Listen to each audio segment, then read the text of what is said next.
Hi అండి, welcome to KSR వంటలు. ఈరోజు మనం తయారు చేసుకోబోయే రెసిపీ కచోడీలండి. ఇవి ఎంత క్రిస్పీగా ఉంటాయో చూడండి, కరకరలాడుతూ ఉంటాయండి. పిల్లలైతే ఈవినింగ్ స్నాక్ లా చాలా ఇష్టపడతారండి. అప్పటికప్పుడు 10 minutes లో చేసి పెట్టొచ్చండి. నేను చెప్పే పద్ధతిలో చేయండి, చాలా పర్ఫెక్ట్ గా వస్తుందండి. చాలా టేస్టీ కచోడీలండి. ఈ రెసిపీ కొత్తగా ట్రై చేయండి. చాలా టేస్టీ ఐటమ్ అండి. పిల్లలకి చాలా ఇష్టంగా తింటారు. ఫైబర్ కంటెంట్ ఎక్కువగా ఉంటది. ఆరోగ్యమైన రెసిపీ అండి. ఎలా తయారు చేసుకుందామో చూద్దామా మరి? వీడియోని ఎక్కడ స్కిప్ చేయకుండా. కచోడీలు తయారు చేసుకోవడానికి ఇక్కడ ఒక చిన్న గ్లాసు గోధుమ పిండి తీసుకుంటున్నానండి. గోధుమ పిండితో చేస్తున్నానండి కచోడీలు. ఇవైతే ఫైబర్ కంటెంట్ ఎక్కువగా ఉంటుంది కదండి, పిల్లలకి ఈవినింగ్ స్నాక్స్ లా చాలా టేస్టీగా తింటారు. క్రిస్పీగా కూడా ఉంటాయండి, కరకరలాడుతూ ఉంటాయండి. ఇందులోకి నేను 1 స్పూను బియ్యం పిండి తీసుకుంటున్నానండి. ఇది కొంచెం క్రిస్పీగా ఉంటుంది. ఇందులోకి నేను ఇంగ్రీడియంట్స్ అన్ని తీసుకుంటున్నాను. 1 స్పూన్ కారం తీసుకుంటున్నాను. ఇవి చాలా టేస్ట్ ఉంటాయండి, పిల్లలకి ఈజీగా చేసి పెట్టొచ్చు. 1/2 స్పూను పసుపు తీసుకుంటున్నాను. కొంచెము వాము తీసుకుంటున్నాను. వాము చాలా టేస్టీగా ఉంటుందండి. ఇందులోకి కొంచెం నువ్వులు తీసుకుంటున్నానండి. 1 స్పూను సాల్ట్ తీసుకుంటున్నానండి. 1/2 స్పూన్ వరకు సాల్ట్. కొంచెము సోడా తీసుకుంటున్నానండి, వంట సోడా. ఈ ఇంగ్రీడియంట్స్ అన్ని మొత్తము ఇలా కలిపేసుకోవాలండి. పిండినంతా ఇలా కలిపేసుకోవాలండి. ఇంగ్రీడియంట్స్ అన్ని ఉప్పు కారము అంతా పట్టేటట్టుగా ఇలా ముద్ద కట్టేటట్టుగా మొత్తం కలుపుకోవాలండి. ఇలా అంతా కలుపుకొని వాటర్ యాడ్ చేసుకుంటా ఇప్పుడు గట్టిగానే పిసుకోవాలండి. గోధుమ పిండి తీసుకున్నాం కదండి, మెత్తపడొద్దండి, లూజ్గా చేసుకోకూడదు. కొంచెంగా వాటర్ తీసుకుంటూ గట్టిగా పిసుకోవాలండి. పిండినంతా ఇలా ముద్దగా చేసుకోవాలండి. పిండి అంతా ఈ కన్సిస్టెన్సీలో ఉండాలండి. మరీ మెత్తగా కాకూడదు, మరీ గట్టిగా కాకూడదండి. ఇప్పుడు మూత పెట్టేసుకొని ఒక 5 minutes పక్కకు పెట్టేసుకోవాలండి. పిండినంతా ఒక చిన్న ఉండలుగా చేసేసుకొని ఒక కవర్ పైన ఆయిల్ వేసుకొని ఇలా అంతా రుద్దేసుకొని మనం చపాతీ కర్రతోటి చపాతీ లాగానే అంతా చేసేసుకోవాలండి. ఆయిల్ అంతా రుద్దేసి ఈ పిండి ముద్దను కొంచెం మందంగానే ఇలా చేసేసుకోవాలి. ఇలా చేసేసుకోవాలండి మొత్తము. ఇలా ఈ స్నాక్స్ అయితే పిల్లలు చాలా ఇష్టపడతారండి. ఈవినింగ్ సడన్ గా స్కూల్ నుంచి వచ్చినాక ఏం పెట్టాలి అని చూడకుండా ఇలాంటివి చేసి పెట్టారనుకోండి, చాలా టేస్టీగా ఉంటాయి. తొందరగా ఈజీగా చేయొచ్చండి. చాలా హెల్దీ అండి, ఫైబర్ ఎక్కువగా ఉంటది కదా. ఇలా మందంగా చేసేసుకోవాలండి. ఇలా రోటీ కర్రతోటి మొత్తం ఇలా చపాతీలాగా చేసేసుకోవాలండి. చివర్లు మొత్తం కట్ చేసుకోవాలండి.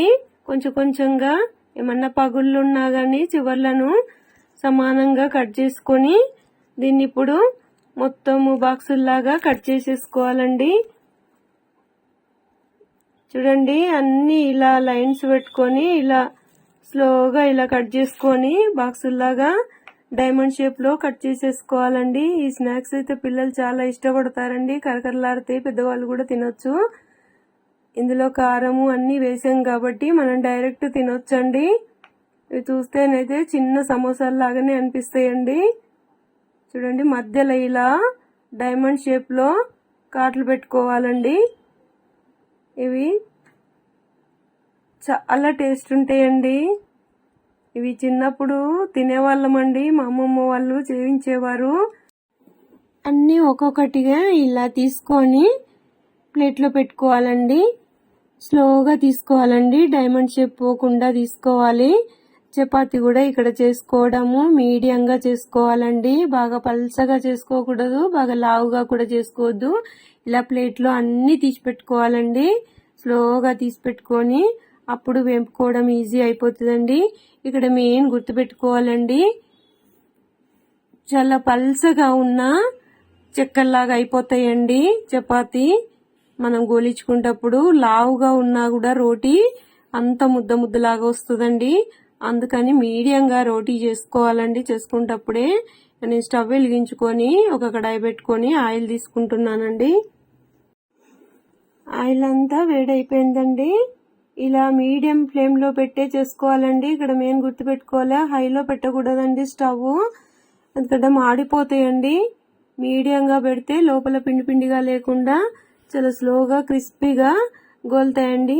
అన్ని ఒక్కొక్కటిగా ఆయిల్లో వేసుకొని ఇలా గోలించుకోవాలండి. ఇది పిల్లలకు అప్పుడప్పుడు ఈవినింగ్ స్నాక్స్ చాలా ఈజీగా చేసి పెట్టవచ్చండి. అప్పటికప్పుడు చేసి పెట్టవచ్చు.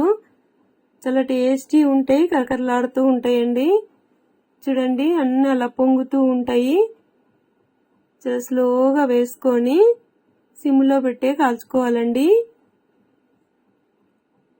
ఇలా లోలో పెట్టి అన్ని గాలిన తర్వాతే మరలేయాలండి. కొంచెము ఇలా అన్ని స్లోగా కాల్చుకోవాలండి.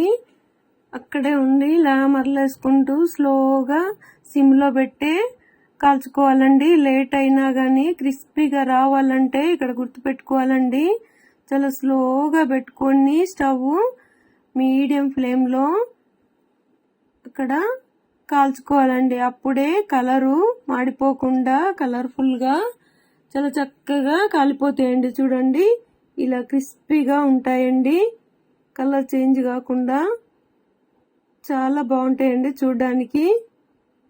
ఇలా ఉంటాయి చూడండి. ఇలా అంతే అండి, ఎంతో టేస్టీ టేస్టీ కచోడీలు రెడీ అయిపోయినాయండి.